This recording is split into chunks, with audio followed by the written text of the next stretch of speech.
हिंदी में यूपीएससी की तैयारी से संबंधित प्रोग्राम्स को देखने के लिए सब्सक्राइब करें study IQ IAS Hindi. Hello दोस्तों, मैं मनोज कुमार आप सभी लोगों का स्वागत करता हूं आपके अपने channel study IQ IAS Hindi पर। दोस्तों, आज मैं आपसे साथ चर्चा करने जा रहा हूं प्राचीन भारत का इतिहास उपिंदर सिंह की जो किताब है उसको लेकर के। आज हमारा लेक्चर नंबर 5 और ऐतिहासिक स्रोत पर हम लोग चर्चा कर रहे थे। तो सभी लोग जल्दी जल्दी क्लास को ज्वाइन कर लीजिए। आप सभी लोगों का पुनः बहुत बहुत स्वागत है। और आज की क्लास में हम बहुत ही इंपॉर्टेंट टॉपिक पर चर्चा करेंगे। प्राचीन भारत के तहत ऐतिहासिक स्रोतों में वो होंगे गैर वैदिक साहित्य या वैदिकोत्तर साहित्य जिन्हें हम कहते हैं। पिछली क्लास में हम लोगों ने वैदिक साहित्य के बारे में डिटेल में चर्चा की थी और उसका उद्देश्य था कि आप लोगों को प्रॉपर तरीके से नोट्स बनवा दिए जाएं, अच्छे तरीके से पढ़ा दिया जाए और जो उपिंदर सिंह की इतनी टफ बुक है, भारी भरकम बल की किताब है, उसको आसान तरीके से आपको पढ़ा करके नोट्स तैयार करवा दिए जाएं। तो चलिए इसको हम स्टार्ट करते हैं इंपॉर्टेंट तरीके से। सभी लोग जल्दी जल्दी क्लास को ज्वाइन कर लीजिए। चलिए देखिए, पिछली क्लास में हम लोगों ने चर्चा कर रहे थे कि हम साहित्यिक स्रोतों को लेकर के, और साहित्यिक स्रोतों में हम लोग इतने सारे डायमेंशन देखेंगे। ब्राह्मण साहित्य, बौद्ध साहित्य, जैन साहित्य, तमिल, तेलुगु, कन्नड़ और अन्य क्षेत्रीय साहित्य जो कुछ भी हो सकते हैं, ठीक है ना। ये साहित्यिक स्रोत थे। ये आपके क्षेत्रीय साहित्य और ये आपके धार्मिक साहित्य हम कहते हैं इनको, ठीक है। इनको हम लोग देखते हैं और यहां से आपके प्रारंभिक परीक्षा में क्वेश्चन पूछे जाते हैं, इसमें कोई शक नहीं है। और ब्राह्मण साहित्य को लेकर के मैंने आपको बताया था कि आपके दो तरीके का है, एक वैदिक साहित्य है, एक आपका वैदिकोत्तर साहित्य है, यानी कि वैदिक काल के बाद का साहित्य, या इसको हम गैर वैदिक साहित्य भी कह सकते हैं। गैर वैदिक, वैदिक में तो आपको मैंने बताया था कि वेद हैं, आपके ब्राह्मण ग्रंथ हैं, उपनिषद हैं, आपके अरण्यक हैं, इन सब के बारे में चर्चा की थी। और यहां पर वैदिकोत्तर साहित्य की बात करी जाए तो इसमें आपके कई महत्वपूर्ण चीजें आती हैं। जैसे कि हम बात करें तो इसमें आपके आते हैं वेदांग हैं, महाकाव्य हैं, या आपके इसमें आपके और आते हैं तो हम कह सकते हैं पुराण हैं, या इसमें आपकी स्मृतियां हैं। ये सब आपके ब्राह्मण साहित्य का हिस्सा हैं, लेकिन इनको अलग अलग पार्ट में डिवाइड करते हैं, ठीक है ना। तो इसमें हम लोग डिटेल में गैर वैदिक या वैदिकोत्तर साहित्य की हम लोग चर्चा करते हैं, महाकाव्य, वेदांग, पुराण और स्मृतियों के बारे में फटाफट। और उससे पहले आप लोगों के लिए एक बहुत बड़ा सरप्राइज इस बार के लिए कि आप लोग एनी हाउ यूपीएससी क्वालिफाई करें। ये स्टडी IQ का आप लोगों के लिए एक बहुत ही महत्वपूर्ण प्रयास है और हमेशा से यूपीएससी के लिए स्टडी IQ बहुत ही डेडिकेटेड रहा है शुरू से कि आप रिजल्ट क्वालिफाई करें, रिजल्ट निकालें।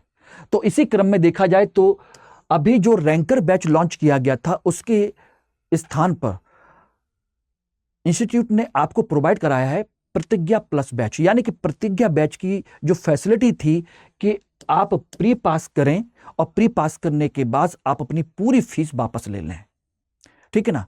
तो एक सरप्राइज तो यह है कि इसको कंटिन्यू किया गया है कि भाई आपको यह मौका फिर से दिया जाए। आप प्री पास करिए और पूरा का पूरा फीस रिफंड करके आपको मिल जाएगा, ठीक है ना। क्लियर। और दूसरी चीज इसमें एक और भी है कि ये तो करेंगे, लेकिन उससे पहले कि हम करेंगे कैसे, तो करने के लिए जो हम इसमें टेस्ट सीरीज प्रोवाइड कराते हैं 37 टेस्ट की, ध्यान रखना। उस टेस्ट सीरीज में हर टेस्ट में जो फर्स्ट टॉपर होगा, फर्स्ट टॉपर, फर्स्ट रैंकर, उसको 11,000 रुपए का नगद पुरस्कार भी मिलेगा। यानी कि प्रतिज्ञा प्लस, यानी कि तैयारी भी और फीस रिफंड करने के लिए, आपको प्री पास करने के लिए पूरा सपोर्ट सिस्टम भी, पढ़ाई लिखाई सब कुछ है और ये आपकी भी है। और तीसरा सरप्राइज कि इसमें 27,999 रुपए से फीस को घटा करके आपकी फीस कर दी गई है मात्र 24,999 रुपए। लेकिन ये तभी मिल पाएगा जब आप कोड इस्तेमाल करेंगे MK लाइव। अगर आप रियली में चाहते हैं कि मेरे साथ रह करके आप तैयारी करें, मेरी गाइडेंस में तैयारी करें, प्री पास करें, मेंस क्वालिफाई करें, तो डेफिनेटली MK लाइव कोड का इस्तेमाल कीजिए और कम से कम फीस में इसको बैच को ज्वाइन कीजिए। प्री पास करने के लिए टेस्ट के माध्यम से अपनी तैयारी भी कीजिए। क्लास तो चलेंगी, टेस्ट भी चलेगा। टेस्ट में हर हफ्ते आपको टेस्ट में 11,000 रुपए जीतने का मौका भी मिलेगा। मैं कहता हूं 37 टेस्ट में से 5, 7, 8 अगर टेस्ट भी आपने टॉप कर लिए, आपका काम हो गया। और उसके बाद में प्री पास करोगे तो रिजल्ट भी आएगा और रिजल्ट के साथ आपकी फीस भी वापस मिल जाएगी और पूरी तैयारी फ्री भी। और ये बैच दोस्तों ध्यान रखना, ये बैच स्टार्ट हो रहा है मेरे साथ, यानी कि 31 अगस्त को ये बैच स्टार्ट हो रहा है इकोनॉमी के साथ। आपके सबसे फेवरेट टीचर, जहां तक मैं मानता हूं कि हिस्ट्री के मामले में तो इतना मानते हैं कि मैं हूं, और अगर चाहते हैं मेरे साथ तैयारी करना तो इकोनॉमी के साथ ये बैच स्टार्ट हो रहा है, आ जाइए। ये रहा आपका कंसेप्ट, ये रहा बैच आपका स्टार्ट हो रहा है 31 तारीख से। टेस्ट होंगे 37। हर टेस्ट में आपको मिलेगा, फर्स्ट टेस्ट की जो डेट है 8 सितंबर, यानी 8 सितंबर से ही उसी दिन रिजल्ट घोषित हो जाएगा और उसके 1 से 2 दिन के अंदर आपके अकाउंट को वेरीफाई करके आपका अमाउंट आपके अकाउंट में पहुंचा दिया जाएगा। ठीक है ना। टेस्ट की अंतिम तिथि 18 मई को है और हर हफ्ते आपको हर रविवार को आपका टेस्ट किया जाएगा और पुरस्कार राशि आपको 11,000 रुपए आपके अकाउंट में दे दी जाएगी। ठीक है ना। और ये बैच की डिटेल है। 31 तारीख को हम ओरिएंटेशन, यानी कि हम कैसे तैयारी करेंगे, किस तरीके से तैयारी करेंगे, उसके बारे में चर्चा करेंगे। साथ के साथ पेपर का डिस्कशन करेंगे कि कैसे कैसे कौन कौन से पेपर में क्या क्या आता है, किस तरीके से होता है। और 4 सितंबर से मैं स्टार्ट करूंगा आपके सबसे फायदेमंद तरीके से कि पहले आपको डिस्कस किया जाएगा इकोनॉमी की बेसिक बातें, क्योंकि इकोनॉमी एक ऐसा सब्जेक्ट है जिसके सबसे ज्यादा टफ क्वेश्चन आते हैं। 20-21 क्वेश्चन आते हैं और टफ क्वेश्चंस रहते हैं। इसलिए पहले बेसिक्स पढ़ेंगे और उसके बाद एडवांस। और ये एडवांस का टाइम पीरियड भी देखिए, ये रहा पूरा का पूरा। इकोनॉमी का एक क्वेश्चन आपका बाहर जाने नहीं दूंगा, कोशिश मेरी यही रहेगी। अब आप समझ लीजिएगा, आ जाइए फटाफट, जल्दी आइए, क्योंकि देखिए मैं आप लोगों के लिए बहुत कुछ कर चुका हूं और कर रहा हूं। लेकिन ध्यान रखना, ये MK लाइव कोड लगाना मत भूलना। अगर आप चाहते हैं मेरे साथ रह करके प्री क्वालिफाई करें, टेस्ट में पैसा भी जीतें और फीस रिफंड भी करें और सिलेक्शन भी लें, तो MK लाइव कोड इतना तो करना पड़ेगा। ठीक है ना, जल्दी करिएगा। बाकी कोई भी चीज हो तो मुझे इस मेल ID पर कांटेक्ट कर सकते हैं। ठीक है, चलिए अब हम बात करते हैं, अपने टॉपिक पर आते हैं। सरप्राइज आपको मिल गया है, अब पढ़ाई का सरप्राइज भी कर लें, क्योंकि टॉप करना है तो पढ़ना पड़ेगा। और ये जो सीरीज मैंने स्टार्ट की हुई है, ये इसीलिए है कि आप अच्छे तरीके से प्री क्वालिफाई करें।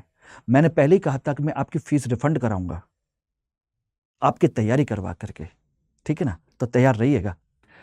तो गैर वैदिक या वैदिकोत्तर साहित्य में आपके महाकाव्य हैं, वेदांग हैं, पुराण हैं, स्मृति और धर्मशास्त्र जिनको हम कहते हैं। ठीक है, इसमें हम बात करते हैं एक एक करके।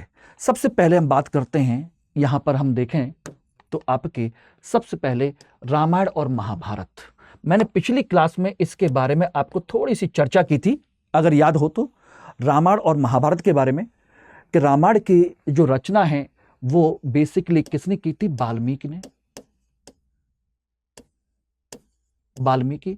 और महाभारत की जो रचना है वो वेद व्यास ने की थी। ये मैंने पिछली क्लास में चर्चा की थी।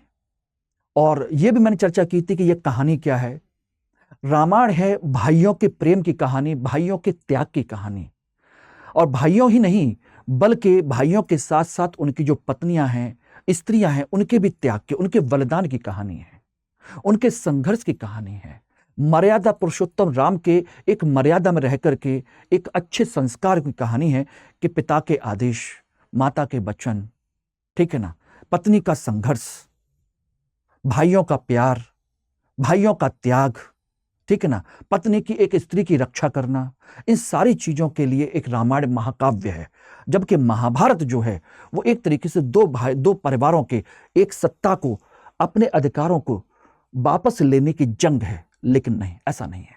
बल्कि जंग अपने सत्ता को वापस लेने की नहीं है, बल्कि हकीकत में जंग है धर्म और अधर्म के बीच की।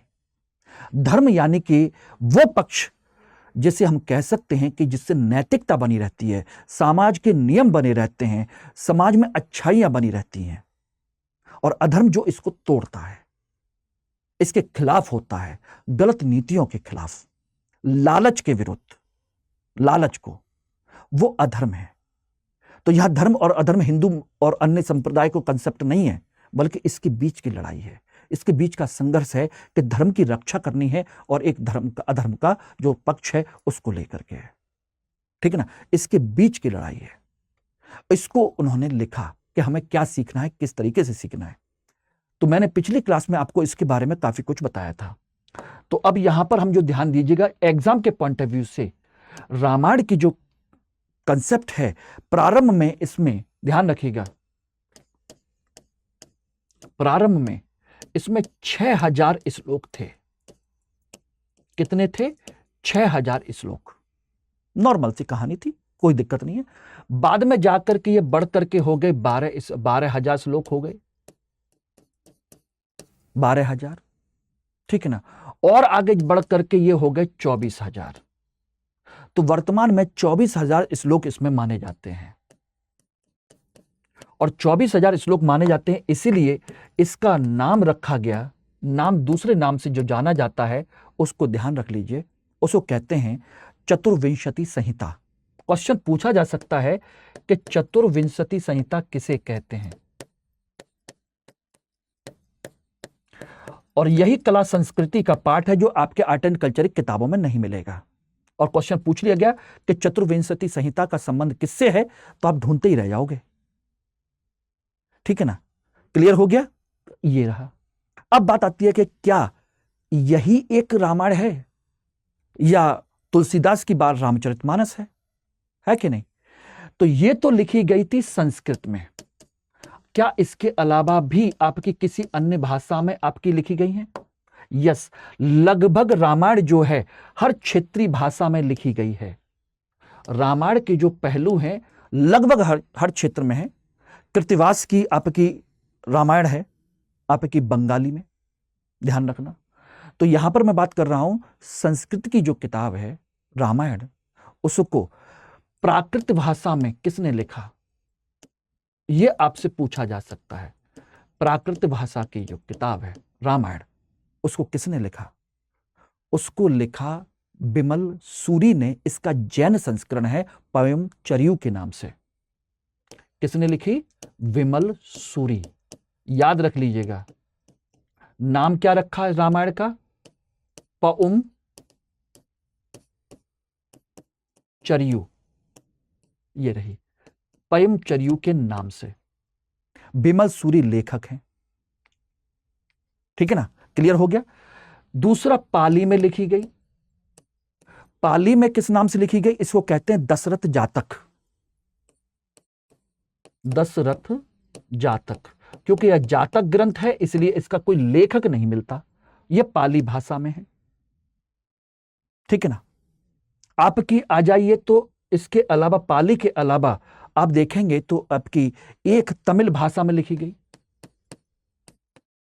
तमिल में लेखक जो हैं वो है कवि कंबन। ये कवि हैं और इन्होंने जो लिखी इस किताब का नाम है इरामावतरम। इरामावतरम।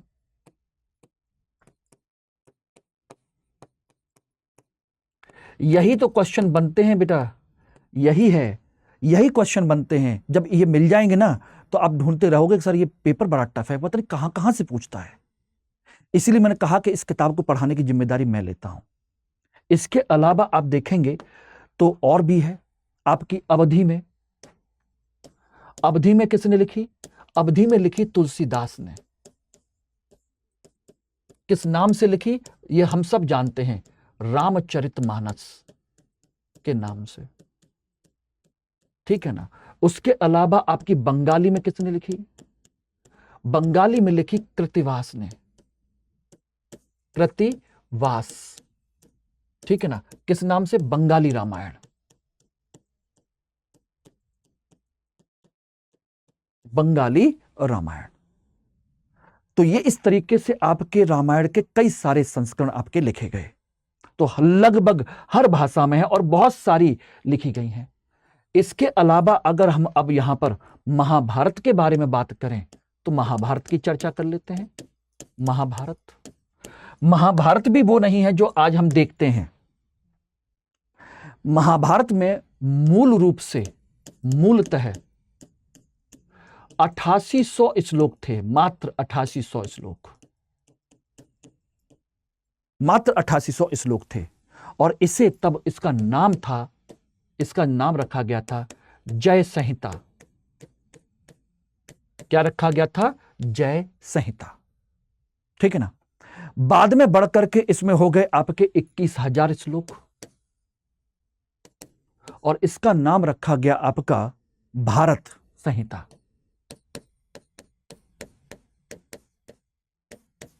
ठीक है ना, भारत संहिता।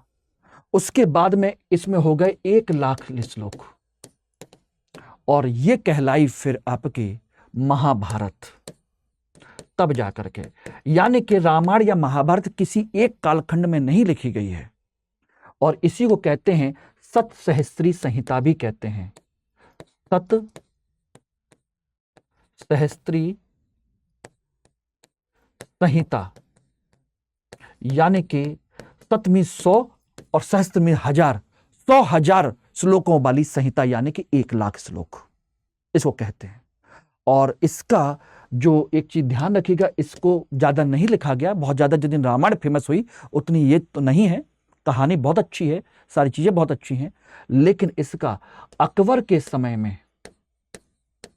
समय में फैजी ने इसका अनुवाद किया था। अनुवाद किस नाम से? रज्मनामा के नाम से, रज्मनामा के नाम से। यानी कि किस भाषा में? फारसी में। तो अकबर ने इसका अनुवाद करवाया था। अनुवाद किसने किया? फैजी कवि हैं ये, उन्होंने अबुल फजल के भाई हैं। तो मैं उम्मीद करता हूं कि आपको हमारे महाकाव्यों के बारे में बहुत कुछ पता चल गया होगा। ध्यान रखना दोस्तों, एक बड़ी अच्छी सी चीज है, भारत दो विरोधाभासों के सामंजस्य की एक परंपरा का नाम है। एक तरफ रामायण है जहां पर भाई भाई एक दूसरे के लिए सब कुछ त्याग करने के लिए तैयार है, चाहे भरत हो, चाहे राम हो, चाहे लक्ष्मण हो। और एक तरफ रामायण है, वो महाभारत है, जहां पर भाई भाई उस अपने राज्य के लिए, जमीन के लिए एक दूसरे का खून बहाने के लिए तैयार है। दो विरोधाभासी चीजें हैं और दो ही महाकाव्य हैं, तीसरा कोई महाकाव्य नहीं है। उसी तरीके से देखे जाए तो भारत में पढ़ेंगे तो दो आपको कानून मिलेंगे। एक मनुस्मृति मिलती है जिसमें निम्न जाति के लोगों के लिए बहुत कम अधिकार हैं, ना के बराबर अधिकार हैं।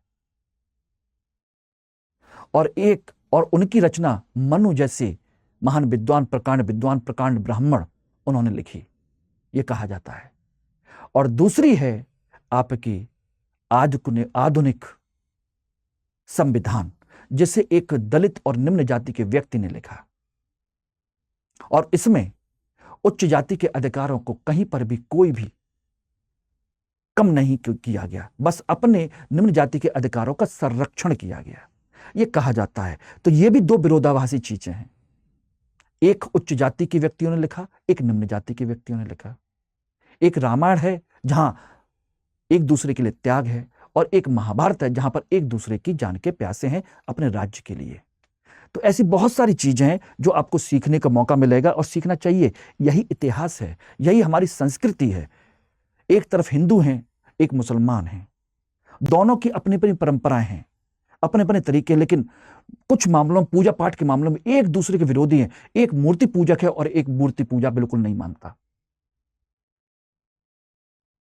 बिल्कुल नहीं मानता। एक बहुदेववादी है और दूसरा एकेश्वरवादी है। एक जन्म पुनर्जन्म को मानता है, एक बिल्कुल नहीं मानता है। वो कहता है कयामत के दिन होगा, सब पैदा हो रहे हैं और वहीं पर इकट्ठे होंगे सब, उस दिन सब कुछ फैसला होगा।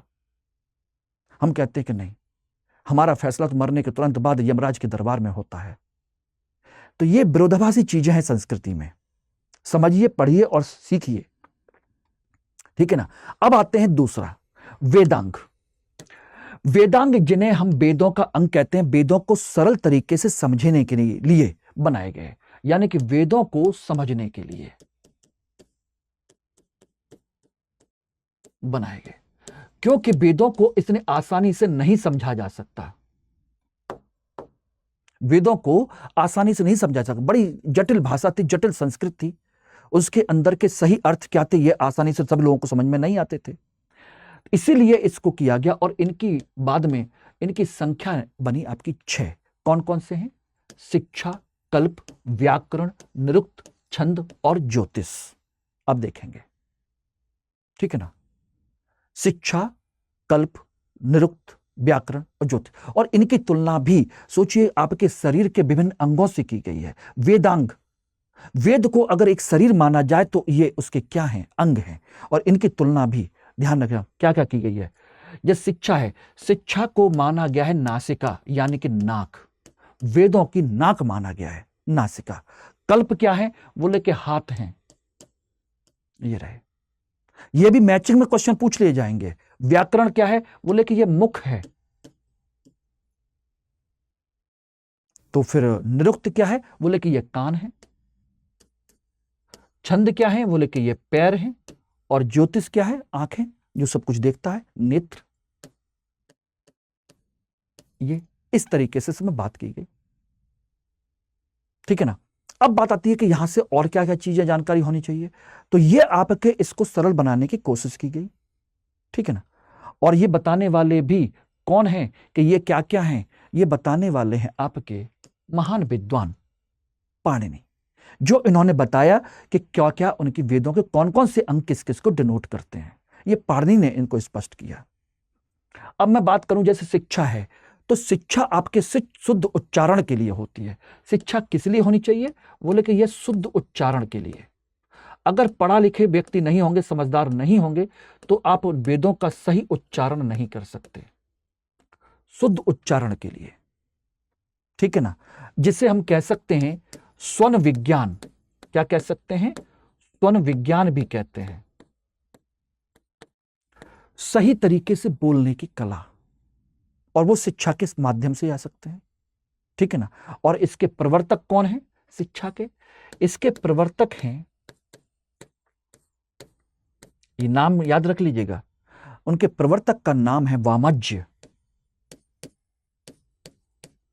वामज्य। और इनकी जो रचना है, जिसे हम कह सकते हैं ग्रंथ है, उसका नाम है जायलम। जायलम, ये इनका ग्रंथ है। तो क्वेश्चन पूछा जा सकता है कि जायलम नाम का जो ग्रंथ है, ये किससे संबंधित है? शिक्षा से, कल्प से, व्याकरण से। तो इस तरीके से आपका ये रहा, ओके, ध्यान रखिएगा। उसी तरीके से अब अगर हम बात करें तो इनको हम एक एक करके डिटेल में देख सकते हैं। आराम से देखिए, समझिएगा, देख सकते हैं। और वो क्या है? दूसरा है आपका कल्प। कल्प, कल्प मतलब कर्मकांड विधि विधान से संबंधित है। जो हम पूजा पाठ करते हैं, यज्ञ करते हैं, कर्मकांड और विधि विधान से संबंधित है, ठीक है ना। और इसके संदर्भ में आप ध्यान रखिएगा क्या क्या चीजें हैं। सामान्य तौर पर इसके 3 भाग माने गए हैं। एक स्रोत माना गया है, स्रोत सूत्र। ध्यान रखना, इसे बेसिकली हम क्या कहते हैं? 3 भाग सूत्र कहते हैं। सूत्र साहित्य भी कहते हैं, कल्प सूत्र पूरा नाम है, स्रोत सूत्र। दूसरा है धर्म सूत्र।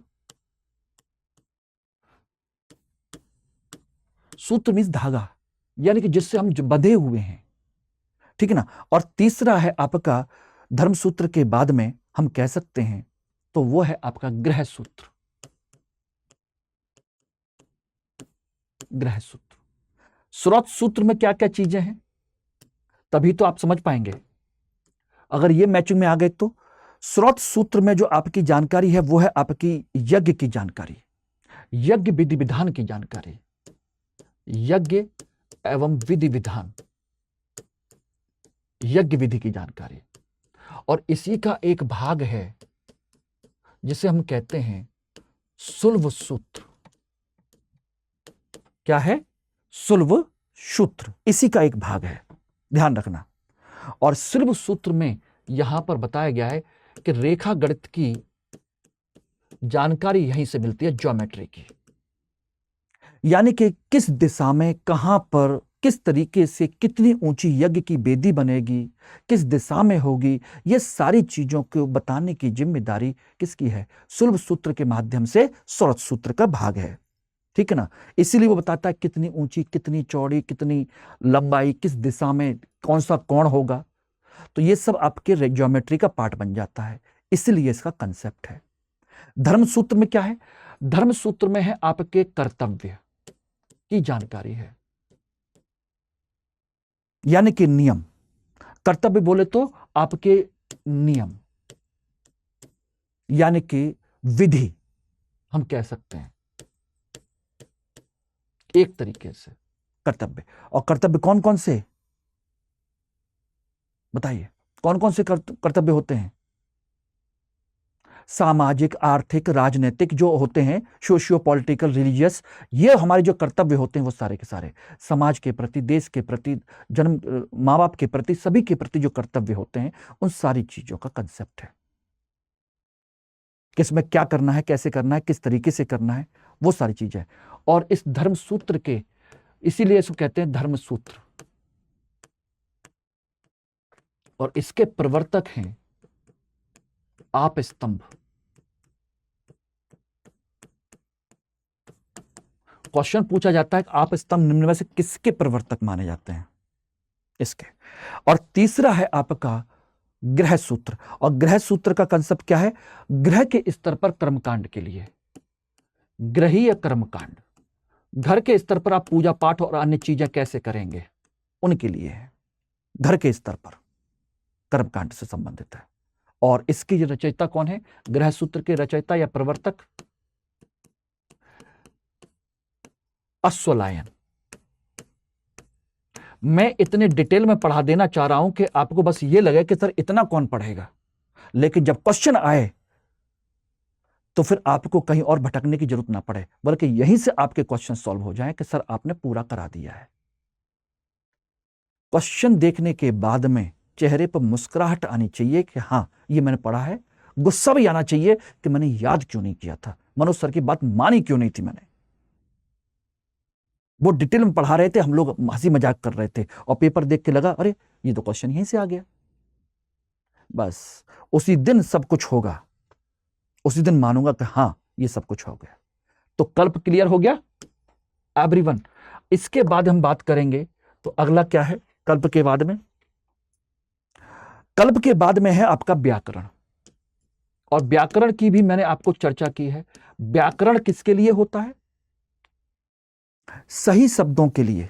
भाषा की एक वैज्ञानिक शैली है भाषा के लिए। जैसे हिंदी का व्याकरण है, अंग्रेजी का व्याकरण है, कि भाई बोलने से पहले सब कुछ ठीक है, लेकिन उसमें संज्ञा क्या है, सर्वनाम क्या है, ये सारी चीजें क्या सिस्टमेटिक तरीके से होता है, ठीक है ना।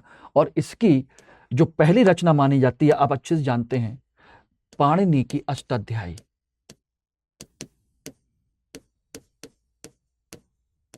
यह पहली रचना मानी जाती है। और इसी पर लिखा हुआ क्या है? पतंजलि का महाभाष्य।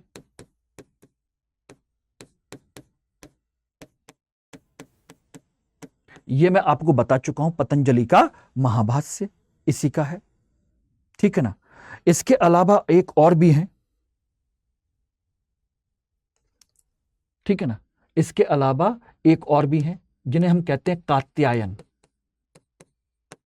और कात्यायन की किताब है वर्तिका। कौन सी है? वर्तिका।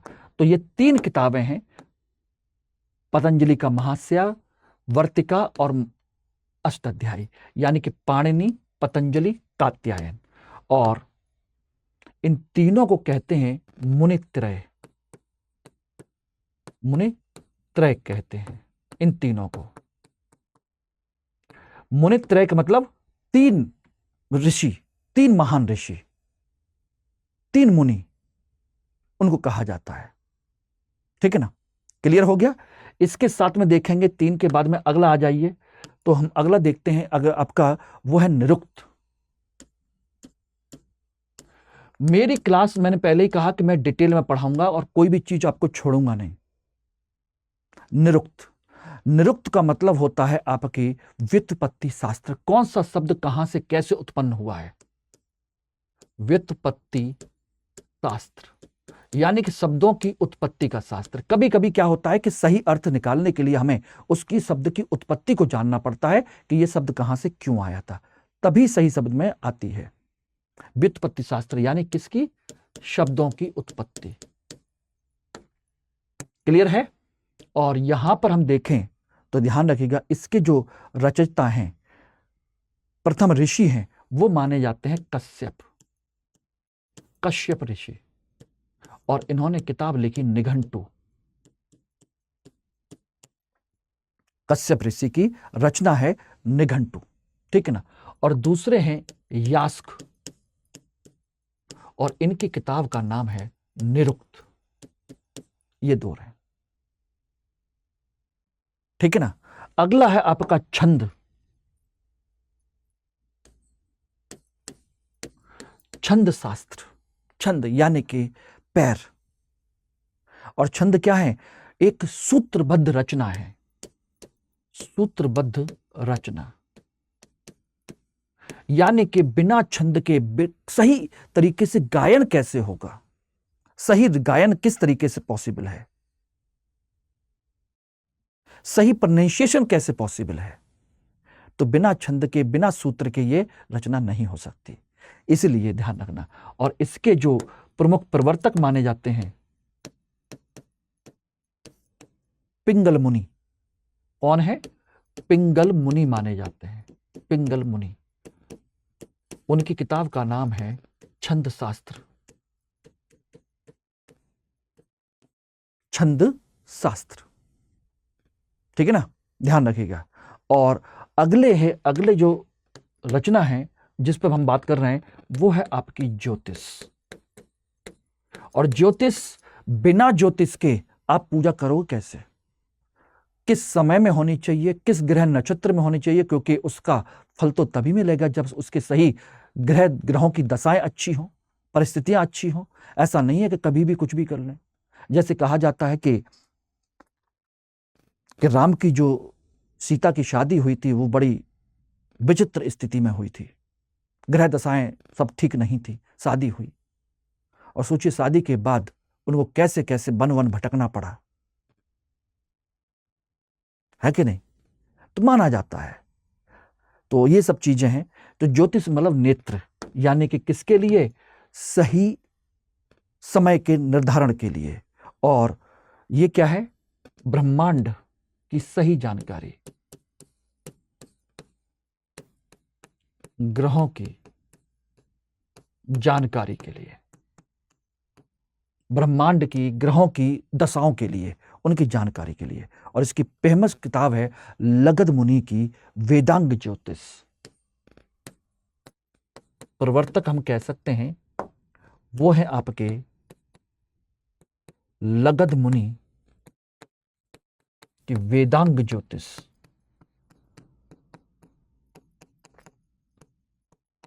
थोड़ा सा मैं ज्यादा डिटेल में पढ़ा रहा हूं, लेकिन पढ़ लीजिए, आपका कोई भी क्वेश्चन इससे बाहर जाना नहीं चाहिए, बस मेरा मकसद एक ही है। थोड़ा सा लग रहा है, ठीक है ना। ये इसकी फेमस किताब है। तो आई थिंक मैंने महाकाव्य और वेदांग मैंने डिटेल में आप लोगों को डिस्कस कर दिए, क्या है कैसे हैं। अब इसके बाद हम बात करते हैं, आपकी दूसरी रचना है वो है आपके पुराण। माना जाता है कि पुराण जो हैं, पुराणों की संख्या है टोटल 18। ये रहे अग्नि पुराण, भागवत पुराण, ब्रह्म पुराण, ब्रह्मानंद पुराण, ब्रह्मांड पुराण, और ब्रह्मवैवर्त पुराण, गरुड़ पुराण, कुर्म पुराण, लिंग पुराण, मार्कंडेय पुराण, मत्स्य पुराण, नारद पुराण, पद्म, शिव, स्कंद, वामन, बराह, वायु, विष्णु। ये सब पुराण आपके माने जाते हैं। इनमें सबसे प्राचीन जो माना जाता है वो है आपका मत्स्य पुराण। मत्स्य पुराण क्या है, सबसे प्राचीन माना जाता है। ये रहा मत्स्य पुराण, ठीक है ना, ध्यान रखिएगा। और इतने, इससे कहीं ज्यादा इनके उपपुराण हैं। ये तो कुछ एक संख्या है, और ये जो दे रखे हैं ये आपके ध्यान रखना, इनके अंदर श्लोकों की संख्या है कि कितने हैं। और इनका संकलन किसने किया था, इसको लेकर के विद्वान कुछ लोग कहते हैं कि इनका संकलन किया था ऋषि लोमहर्ष और उनके उग्रश्रवा ने। यह माना जाता है कि इन्होंने किया था संकलन। कुछ लोग कहते हैं, कुछ अन्य लोग मानते हैं कि नहीं, इनका संकलन व्यास ने किया था।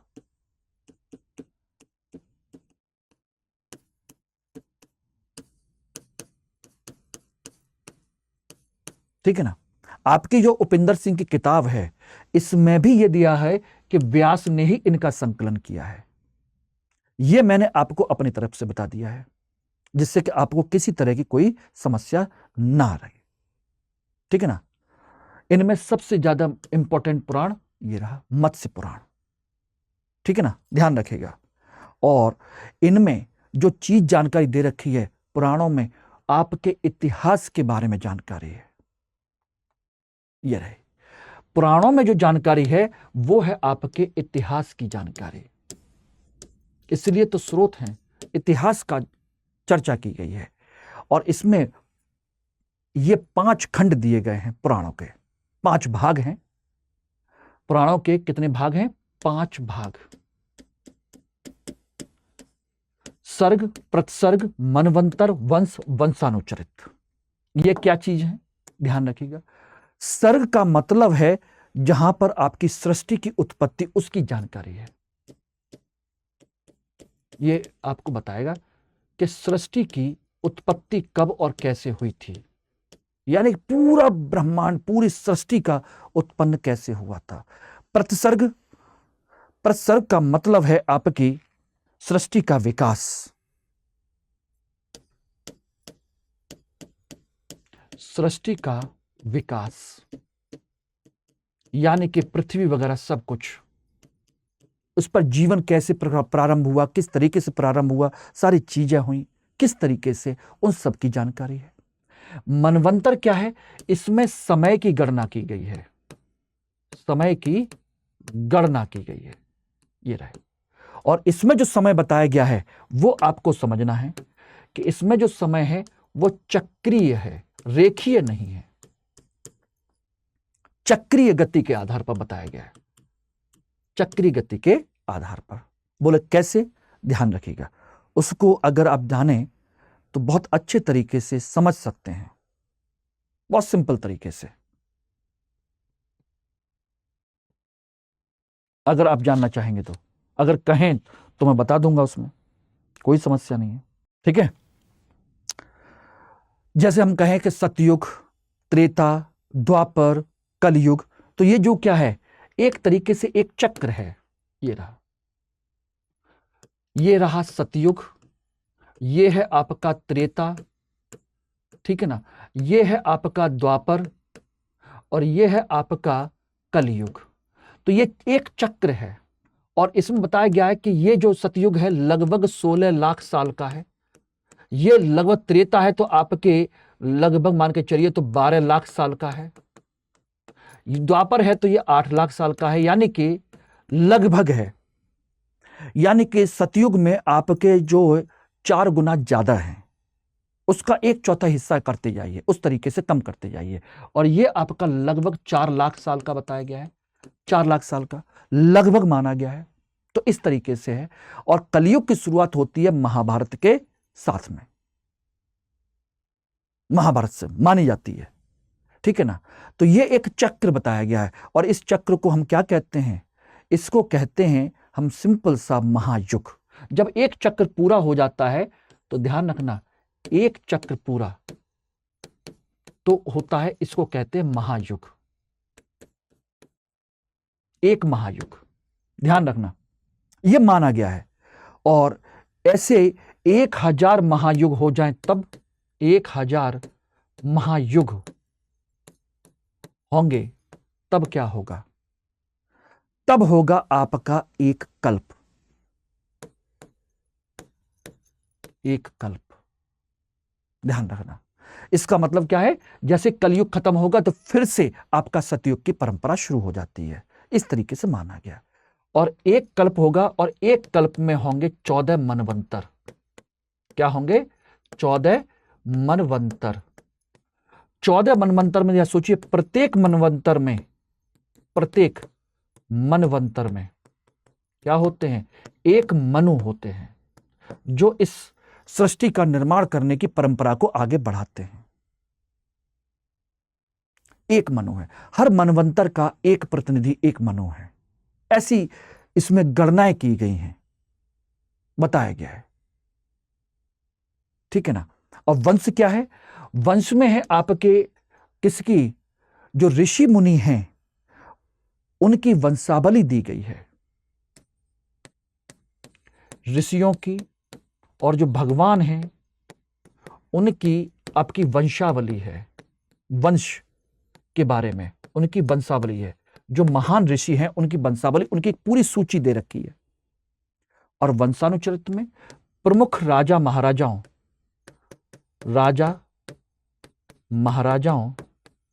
की वंशावली और उनका चित्रण यह दिया गया है। तो आपका जो इतिहास मिलता है सही मायने में वो वंशानुचरित के अंतर्गत मिलता है। वंशानुचरित के अंतर्गत इन्हीं में आप देखेंगे तो विष्णु पुराण है। ध्यान रखना, जो मैं आपको बताने जा रहा था यहीं पर नोट करना चाहें तो हम देख सकते हैं, जो विष्णु पुराण है, विष्णु पुराण में हमको जानकारी किसकी मिलती है? विष्णु पुराण में जानकारी मिलती है हमको मौर्य वंश की जानकारी, मौर्य वंश की। ठीक है ना? वायु पुराण है, वायु पुराण में मिलती है गुप्त वंश की। ठीक है ना? इसके अलावा जो आपका जो कहा जाए मत्स्य पुराण है, मत्स्य पुराण, इसमें जानकारी किसकी मिलती है? इसमें जानकारी मिलती है आपके मौर्योत्तर काल की, एक तरीके से सातवाहन और सुंग काल की। मौर्योत्तर काल की जानकारी। तो इस तरीके से ये इंपॉर्टेंट है आपके इतिहास के दृष्टिकोण से, जिनको आप समझ सकते हैं, देख सकते हैं। क्लियर है एवरीवन? तो ये एक कंसेप्ट था जिसको आपको समझना है, जानना है। ठीक है ना? क्लियर? थोड़ा सा डिटेल में है, लेकिन मैं पहले ही कहा कि एक बार पढ़ लीजिए, बार बार पढ़ने की जरूरत नहीं पड़ेगी, और सीखिए कुछ। इसके बाद आते हैं आपकी स्मृतियां। ठीक है ना? स्मृतियों को हम लोग सामान्य तौर पर कहते हैं धर्मशास्त्र। सामान्य तौर पर धर्मशास्त्र कहते हैं। हकीकत में धर्मशास्त्र केवल स्मृतियां नहीं है। धर्मशास्त्र में जो धर्म है, धर्म ये धृ धातु से बना है। संस्कृत की धृ धातु से इसका निर्माण हुआ है, और धृ का मतलब होता है धारण करना, धारण करना। और धारण क्या करना? क्या धारण करना बताइए? अच्छा आचरण, नैतिकता, यानी कि नैतिकता, अच्छा आचरण, अच्छा आचरण या सामाजिक, नैतिक सामाजिक व्यवहार जो अच्छा होता है, जो सभी के लिए है, उसको धारण करना। नैतिक विचारों को, अच्छे व्यवहार को, इन सबको धारण करना ही धर्म है। तो धर्म का उद्देश्य क्या होता है? समाज के प्रति अपने कर्तव्य, परिवार के प्रति अपने कर्तव्य, बड़ों के प्रति अपने कर्तव्य, ईश्वर के प्रति अपने कर्तव्य, धर्म के प्रति अपने कर्तव्य, तमाम तरह की जो चीजें हैं, बच्चों के प्रति प्यार, गुरुओं का हमेशा आदर करना, सम्मान करना, बड़ों की आज्ञा का पालन करना, यही तो धर्म है। और इसी को लेकर के लड़ाई थी, क्योंकि जो कौरव थे महाभारत में, वो अधर्म के पक्षधर थे, कुछ भी गलत कर रहे थे, बड़ों का सम्मान नहीं कर रहे थे, हस्तिनापुर में गुरुओं का आदर नहीं कर रहे थे। जहां पर कोई स्त्री दिखाई देती थी उसके साथ बुरा व्यवहार करने की कोशिश करते थे, क्योंकि एक बार दुर्योधन को कुछ निम्न जाति के जो कबीलाई लोग हैं उन्होंने पकड़ लिया था उनकी बहू बेटी के साथ गलत करते समय, तो आपके भीम और अर्जुन ने जाके बचाया था। द्रौपदी का चिरहरण कर रहे हैं जरा सी बात पर, जुए में खेल करके, गलत काम करके, हार करके। तो ये सब जो चीजें हैं, अगर आपने जीत लिया तो बंदी बना के रखते, कुछ भी करते, लेकिन निर्वस्त्र करने की परंपरा, वो भी भरी सभा में, ना पिता का सम्मान, ना गुरुओं का सम्मान, ना दादा का सम्मान, तो यही तो अधर्म था। इसी को रोकने के लिए उनके कर्तव्य याद दिलाए थे कृष्ण ने कि यही तुम्हारा धर्म है। तुम्हें केवल अपने राज्य के लिए नहीं लड़ना है, बल्कि पूरे मानव जाति है उसकी सुरक्षा करनी है, उसके लिए आपको यह काम करना पड़ेगा। यही आपका कर्तव्य है, यही आपका धर्म है। और हम लोग धर्म समझते हैं कि नहीं, ईश्वर का पूजा पाठ धर्म है। जी नहीं, यहां से निकल के आया। तो यह है आपका धर्मशास्त्र का कंसेप्ट। और इन सब के लिए क्या जरूरी है? यह तभी हो सकता है, इसके लिए जरूरी है 4 पुरुषार्थों का पालन करना। 4 पुरुषार्थ का पालन यहीं से निकल के आए। और 4 पुरुषार्थ क्या हैं? 4 पुरुषार्थ हैं आपके धर्म, अर्थ, काम और मोक्ष। ये रहे, यहां से निकल के आया आपका धर्म का सही कंसेप्ट। ठीक है ना? क्लियर हो गया? और इसके अनुसार धर्मशास्त्र के 3 भाग हैं शास्त्रीय परंपरा के अनुसार। अब कहो सर क्या पढ़ा रहे हैं आप? जो है बेटा वही पढ़ा रहा हूं। 3 भाग हैं। एक धर्मसूत्र यानी कि नियम, जो समाज के नियम हैं। एक स्मृतियां, और एक आपके कहा जाए तो भाष्य या निबंध। जो भी लेख लिखे गए हैं वो सब लेख, इन 3 चीजों में इनको बांटा जाता है। तो धर्मशास्त्र के 3 भाग, धर्मसूत्र, स्मृतियां और भाष्य वगैरह। और धर्मसूत्र वही जो कल्प का हिस्सा था, जिसमें शौच सूत्र, गृह सूत्र, धर्मसूत्र, ये सब उसका हिस्सा था। तो कल्प का हिस्सा है धर्मसूत्र, जिसमें आपके धर्म संबंधी, विधि विधान संबंधी सारी चीजें दी गई हैं। ठीक है ना? तो यहां पर जो है वो स्मृति ये है। और ये क्या है? आपकी कानून की किताब है, कानून या विधि है। ये कानून या विधि की पुस्तकें हैं, जिसके माध्यम से समाज की नियम व्यवस्था, सारी चीजों का पालन सभी लोगों के लिए करवाया जा सके। इसके लिए, जिससे कि सभी लोग धर्म का पालन कर सकें, इसके लिए ये किताबें लिखी गई। सही गलत हम आज के हिसाब से उसमें अलग से कंसेप्ट है, उससे हम कोई तुलना नहीं करेंगे कि सही था कि गलत था, मनुस्मृति सही है या कौन सही है क्या नहीं है। इससे हमें कोई लेना देना नहीं है। हमें लेना देना है इस चीज से कि उस समय का कंसेप्ट क्या था। व्याख्या तो देखिए, समय के साथ धर्म भी बदलता रहता है और बदलना चाहिए, क्योंकि कोई भी चीज अगर रुकी रह जाती है तो वो सड़ने लगती है। इसलिए समय को और अन्य सभी चीजों को समय के साथ मनुष्य की अपनी जरूरतों के अनुसार उसको बदलते रहना चाहिए, परिवर्तन होते रहना चाहिए। परिवर्तन ही प्रकृति का नियम है। ओके, तो इस तरीके से देखा जाए तो स्मृतियां ये रही। बहुत सारी स्मृतियां लिखी गई हैं 2200 BC से लेकर के, यानी कि मौर्य काल के खत्म होने के बाद से लेकर के 800 AD तक, 900 AD तक, 9वीं शताब्दी ईस्वी तक बहुत सारी स्मृतियां लिखी गई।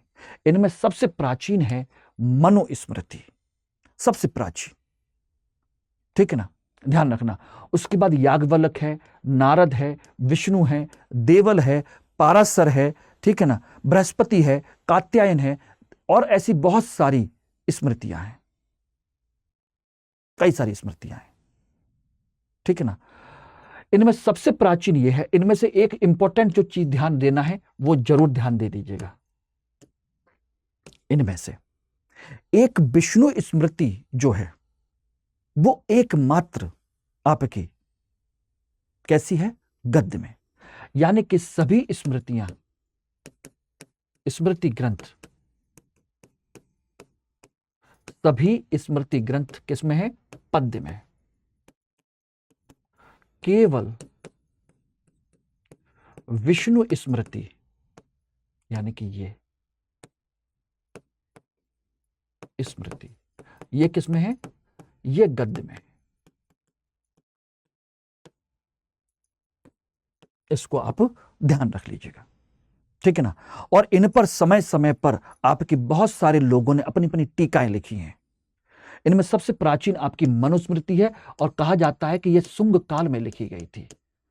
शुंग यानी कि मौर्य काल के बाद उसको लिखी गई, उसके बाद इनका लिखना शुरू हुआ। इन्हीं में आपके 4 वर्ण और उनके कर्मों की जानकारी दे रखी है, शूद्र और उनके अधिकारों की जानकारी दे रखी है। ये सबके नियम कायदे कानून हैं। इनमें से आपकी नारद स्मृति है, इसमें दास मुक्ति की चर्चा की गई है। दास मुक्ति की चर्चा है, ठीक है ना एवरीवन, ये ध्यान रखिएगा। तो ये मैंने आपको सभी इंपॉर्टेंट चीज मैंने आपको डिस्कस की हैं। उम्मीद करता हूं कि आपको ये सारी चीजें समझ में आई होंगी। और ध्यान रखना, ये सबसे अंतिम में लिखी गई है, सबसे अंतिम लिखी गई स्मृति है। किस काल में ये लिखी गई है? राजपूत काल में। देवल बंदरगाह था आपके सिंध के राजा दाहिर का, देवल बंदरगाह, वहां उस समय की किताब है ये, ठीक है ना। ये ध्यान रखना, उस समय लिखी गई है। होप कि आपको आज की ये क्लास अच्छी लगी हो, समझ में आई हो, बेहतर रहेगा, ठीक है ना। और आज का दूसरा सरप्राइज गिफ्ट ये है कि यदि आप तैयारी कर रहे हैं और मेरे साथ इतिहास वैकल्पिक विषय का चयन करते हैं, जिसमें मैं आपके लिए 300 प्लस अंक का टारगेट लेकर के चल रहा हूं, सरल भाषा में सिंपल तरीके से सारी चीजों को पढ़ाते हुए, तो इसमें अभी आप 2 बेनिफिट और उठा सकते हैं। और वो सरप्राइज है एनसीईआरटी और टेस्ट सीरीज जीएस की आपको फ्री दी जा रही है, इसमें बिल्कुल फ्री। ये आज का बेहतरीन सरप्राइज आपके लिए, तो जल्दी कीजिए। यानी कि हिस्ट्री ऑप्शन अगर आप लेंगे, वो आपके मेंस में है, और मेंस में तब पहुंचेंगे जब प्री क्वालिफाई करेंगे। तो उसके साथ मेरी जिम्मेदारी है कि मैं आपको एनसीईआरटी और टेस्ट सीरीज दोनों प्रोवाइड कराऊं। एनसीईआरटी आपके बेसिक्स का रिवीजन करवाएगी, क्योंकि यूपीएससी बेसिक्स पर बहुत अच्छे क्वेश्चन पूछती है, कंसेप्ट क्लियर, एनसीईआरटी बेस्ड पूरे के पूरे। और दूसरा, टेस्ट सीरीज आपके विद करंट अफेयर के साथ में 37 से ज्यादा टेस्ट होंगे आपके, वो सारे के सारे टेस्ट आपको फ्री प्रोवाइड कराए जाएंगे। उनकी वीडियो रिकॉर्डिंग भी, वीडियो एनालिसिस भी मिलेगा, सारी चीजें भी मिलेंगी। डेली आप अपना प्रॉपर तरीके से प्रैक्टिस कीजिए, प्री क्वालिफाई कीजिए, और सब कुछ फ्री है इसके साथ में। और दूसरा सरप्राइज एक और भी है कि इसमें आप मेरा कोड यूज करेंगे तो अभी आपको ये जो फीस है, ध्यान रखना, जो 14,999 रुपए अभी थी, उसको और कम करवा दिया है मैंने आपके लिए, केवल 2 दिन के लिए 12,999 रुपए, केवल 2 दिन के लिए, केवल 2 दिन, ठीक है ना। तो जल्दी कीजिए, 31 अगस्त तक इसमें एडमिशन हो सकता है, और अभी 2 दिन आपको मात्र 13,000 में ये मिल जाएगा। साथ के साथ एनसीईआरटी और टेस्ट सीरीज की क्लासेस भी मिल जाएंगे। घर बैठे दोनों चीजें कवर करिए मेरे साथ। दिन में दोपहर में 1 बजे ऑप्शनल पढ़िए, बाकी एनसीईआरटी और टेस्ट सीरीज के माध्यम से इसको सारी चीजें कर डालिए। बढ़िया मौका है, ठीक है ना। और बाकी कोई भी दिक्कत हो तो ये नंबर मेरा है ही, इस पर मुझे कांटेक्ट कर लीजिए। लेकिन हां, ध्यान रखना दोस्तों, एम के लाइव कोड लगाना मत भूलना, चाहे जीएस और चाहिए। और जीएस के साथ अगर दोनों बैच, ऑप्शनल का भी बैच ज्वाइन कर लेते हो, तो आपको सोचिए जीएस में जो टेस्ट सीरीज में आपको प्राइज मिल रहा था, वो यहां पर भी मिलेगा। और साथ के साथ फीस जो रिफंड है प्रतिज्ञा बैच की, वो इसके दोनों कंबाइंड करके दोनों की फीस रिफंड हो जाएगी प्री पास करने पर, ऑप्शनल भी और जीएस भी। तो डबल ट्रिपल फायदा है। आज तो समझ लीजिए कि सरप्राइज की भरमार है। इतने सारे सरप्राइज मिल रहे हैं आपको, तो जल्दी कीजिए आप लोग। हिंदी में यूपीएससी की तैयारी से संबंधित प्रोग्राम्स को देखने के लिए सब्सक्राइब करें स्टडी IQ IAS हिंदी।